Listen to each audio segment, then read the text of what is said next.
রাজশাহী জেলা মোটর শ্রমিক ইউনিয়নের কার্যালয় পুনরায় দখলে নিতে ককটেল বিস্ফোরণ, আগ্নেয়াস্ত্র ও দেশীয় অস্ত্রের মহড়া এবং ব্যাপক ভাঙচুরের ঘটনা ঘটেছে। বৃহস্পতিবার বিকেল 4:30 থেকে 5:30 পর্যন্ত নগরীর শিরোইল বাস টার্মিনাল এলাকায় এই তাণ্ডব চালানো হয়।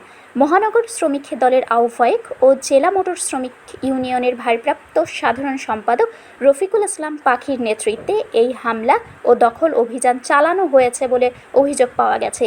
স্থানীয় ও শ্রমিক ইউনিয়নের সূত্রে জানা যায়, ছাত্র জনতার অভ্যুত্থানে আওয়ামী লীগ সরকারের পতনের পর তৎকালীন সাধারণ সম্পাদক মাহতাব হোসেন চৌধুরীর স্থলে ভারপ্রাপ্ত সাধারণ সম্পাদকের দায়িত্ব পান রফিকুল ইসলাম পাখি। কিন্তু গত বুধবার তিনি তুচ্ছ ঘটনাকে কেন্দ্র করে পাখির অনুসারীদের হাতে কয়েকজন সাধারণ শ্রমিক লাঞ্ছিত হন। এর প্রতিবাদে ক্ষুব্ধ শ্রমিকেরা পাখিকে অবরুদ্ধ করে কার্যালয়ে তালা ঝুলিয়ে দেন এবং দ্রুত নির্বাচনের দাবি তোলেন। বুধবারে ওই ঘটনার জেরে বৃহস্পতিবার দুপুর থেকেই শিরোইল এলাকায় অবস্থান নেন পাখির বিরোধী শতাধিক শ্রমিক। অন্যদিকে নগরীর রেলগেট এলাকায় অবস্থান নেন রফিকুল ইসলাম পাখির অনুসারীরা। এ সময় উভয় পক্ষের হাতে রড, পাইপ ও দেশীয় অস্ত্র দেখা যায়।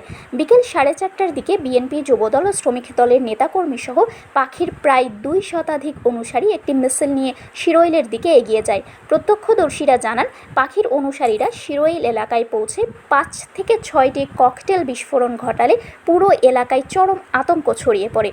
ককটেল ও সশস্ত্র মহড়ার মুখে প্রতিপক্ষ শ্রমিকরা পিছু হটতে বাধ্য হলে পাখির অনুসারীরা কার্যালয়ের নিয়ন্ত্রণ নেন। দখল অভিযানের এই 1 ঘণ্টা সময়ে তারা আশেপাশের কয়েকটি দোকান, ভবনের কাচ এবং বেশ কয়েকটি মোটরসাইকেল ভাঙচুর করেন। তাণ্ডব শেষে তারা পুনরায় রেলগেট এলাকার দিকে ফিরে যান।